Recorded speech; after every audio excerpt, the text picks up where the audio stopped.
안녕하세요. H 여사입니다. 저는 여러분이 보내주신 사연을 재구성해 직접 읽어드리고 그 장면을 아이패드로 그려내고 있습니다. 겉으로는 평범해 보이지만 그 안에 쉽게 말하지 못했던 감정과 후회, 그리고 선택의 무게가 남긴 이야기들. 오늘의 사연은 남들처럼 살고 싶었던 한 여자의 이야기입니다.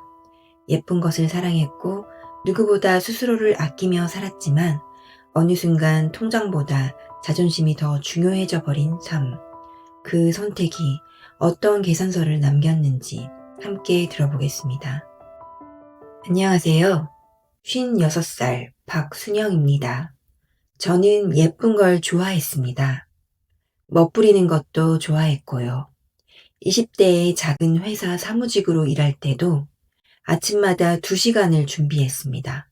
완벽한 화장, 완벽한 옷차림, 어울리는 구두. 그 시간은 전혀 힘들지 않았어요. 오히려 세상에 나가기 전 저 자신을 완성하는 의식 같았습니다. 그렇다고 명품을 산 건 아니었습니다. 몇만 원짜리 옷, 몇만 원짜리 가방, 예쁜 신발, 조금씩 조금씩 사 모았습니다. 큰 돈을 한 번에 쓴 적은 없는데 이상하게도 항상 통장은 비어 있었습니다. 남자에게는 관심이 없었습니다. 저 좋다고 따라다니던 사람도 있었지만 저는 제 자신이 더 좋았습니다. 혼자 꾸미고 거리를 걷고 카페에 앉아 창밖을 보는 삶. 그렇게 저는 결혼 시기를 흘려보냈습니다. 그때는 그 선택이 후회될 줄은 몰랐습니다. 50살이 되던 해 어머니가 돌아가셨습니다. 어머니가 남겨주신 작은 아파트 하나, 그리고 약간의 유산, 아껴 쓰면 충분히 살 수 있었습니다. 저는 충분히 괜찮다고 생각했습니다. 50살이 되어도 예쁜 신발, 예쁜 옷, 예쁜 모자, 그건 제 삶의 기본이었습니다. 그러다 지역 문화센터에서 가죽공예 수업을 듣게 됐습니다. 제가 갖고 싶던 가방을 직접 만들어 보고 싶어서요. 그곳에서 2명의 언니를 만났습니다. 비슷한 또래, 말도 잘 통하고 취향도 비슷했습니다. 다만 한 가지 달랐던 건 그들의 상황이었습니다. 대단지 아파트, 넓은 평수, 남편은 사업가.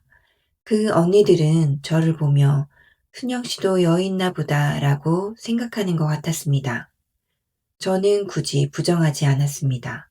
아마 그때부터였을 겁니다. 자주 만나다 보니 돈을 자꾸 쓰게 되었습니다. 옷차림에 더 신경 쓰게 되고 골프를 배우자는 말에 저도 따라 나섰습니다. 골프채가 생각보다 비쌌습니다. 골프복도 라운드 비용도. 하지만 저는 싼 걸 들고 싶지는 않았습니다. 언니들이 계산하면 저도 반드시 한 번은 냈습니다. 자존심 때문이었을까요? 우리는 가끔 일본 여행을 갔고 동남아도 다녀왔습니다.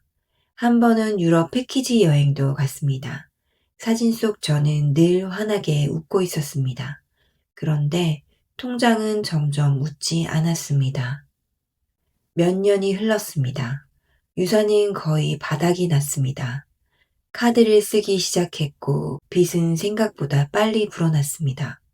카드값이 밀리기 시작했을 때 처음으로 겁이 났습니다. 하지만 6년 넘게 이어온 관계에서 사실 나는 여유 있는 사람이 아니야 라고 말할 수는 없었습니다. 그동안의 제 모습이 거짓말이 되는 것 같았으니까요. 어느 날 독촉장이 날아왔습니다. 그때 처음으로 제 인생이 조금씩 찢어지고 있다는 느낌이 들었습니다. 결국 작은 아파트를 담보로 대출까지 받았습니다. 그제야 깨달았습니다. 제가 지키려던 건 최면이었고 잃어버린 건 노후였습니다. 저는 결국 말했습니다. 사정이 생겨서 이사를 가게 됐어. 사실은 도망이었습니다. 언니들은 많이 서운했습니다. 왜 갑자기 이사를 가냐고. 그리고 저는 서서히 연락을 끊기 시작했습니다. 제 현실을 말할 용기는 없었습니다.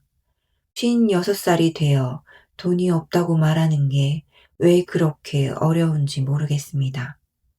저는 지방으로 내려왔습니다. 어머니와 잠시 살았던 곳. 여기에 작은 빌라를 구했고 강아지 2마리와 살고 있습니다.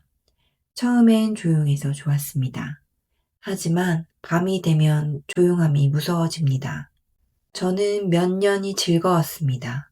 예쁜 옷을 입고 좋은 곳을 다니고 사진을 찍고 사람들과 어울렸습니다. 그 시간은 진짜였습니다.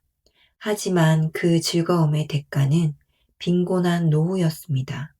아직은 유산이 조금 남아있지만 노후를 살기에는 부족합니다. 몸이 아프기라도 한다면 그 돈은 금방 바닥나겠죠. 저는 남편도 자식도 없고 혼자뿐이니 더 두렵습니다. 그래서 저는 다시 일을 알아보고 있습니다. 56살이지만 뭐라도 해야 할 것 같습니다. 그런데 솔직히 용기가 나지 않습니다. 이 나이에 제가 할 수 있는 일이 있을까요? 제가 지키려던 자존심은 지금 제게 아무 도움도 주지 못합니다. 혹시 이 글을 읽는 분들 중 저처럼 남들만큼은 살아야지 라고 생각하시는 분이 있다면 잠깐만 멈춰 보셨으면 합니다. 남들처럼 사는 건 생각보다 비싸더군요. 그리고 그 계산서는 언젠가 꼭 돌아옵니다. 저는 지금 그 계산서를 받고 있는 중입니다. 지난 몇 년간의 허세와 허영으로 보낸 시간들이 후회스럽습니다. 물론 즐거웠지만 그 즐거움의 대가는 빈곤한 노후였네요. 오늘 사연 어떻게 들으셨나요? 저는요, 순영 씨가 허영심이 많았다고만은 말하고 싶지 않습니다. 어쩌면 우리 모두 조금은 그렇게 살고 있지 않을까요? 남들만큼은 살아야 한다는 생각, 뒤처지면 안 된다는 마음, 그리고 괜찮은 사람으로 보이고 싶은 자존심, 그 마음이 조금씩, 아주 조금씩 우리를 예상하지 못한 곳으로 데려가는 것 같습니다. 즐거움은 분명 진짜였지만 그 대가도 결국 진짜였습니다. 지금 여러분의 소비는 여러분의 내일을 지키고 있나요? 아니면 빌려 쓰고 있나요? 댓글로 여러분의 생각도 남겨주세요. 저는 또 다른 여러분의 이야기를 기다리고 있겠습니다. H 여사였습니다. 감사합니다.